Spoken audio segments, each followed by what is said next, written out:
as somebody who also played the mailman, what do you think of what's going on with the U.S. Postal Service now? Well, there's not a lot, I mean, whether it's the Postal Service or anything else in D.C., there's not a lot of common sense, involved. It's, I always harken back to when we were an agrarian society and people grew up as farmers.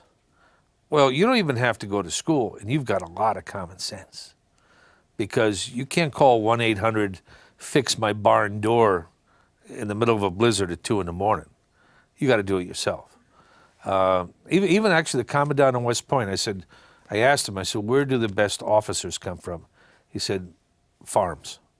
The best Army officers come off of farms, because common sense is part of your DNA.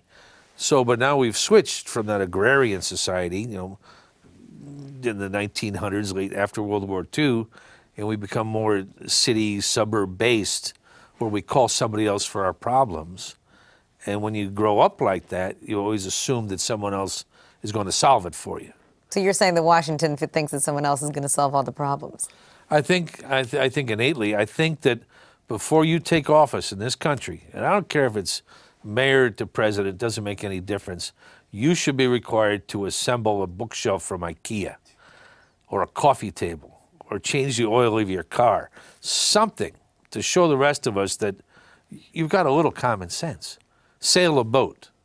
Better yet, build a boat. But be able to put your hand to something useful, instead of just, okay, I'm going through college, I get a job in an office, and and now, oh, look at that, I'm the head of whatever it is that's going on. CEO or president doesn't make any difference.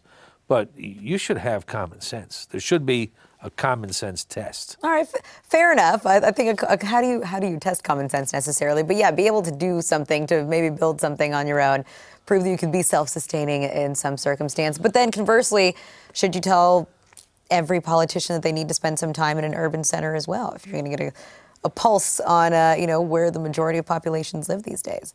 Well, just reinstate shop classes, vocational training. They don't have them now. For the last 30 years, there's no vocational training. So children graduate from high school now without the ability to read a ruler. If you show your average high school student a yardstick, say point to 5 3/16, can't do it. But it used to be common. Everybody knew how to measure something. Everybody knew how to build a tree house, fix their bicycle, whatever it was. But now that's left us. And you won't notice it until the bridges start falling apart, because we've run out of welders.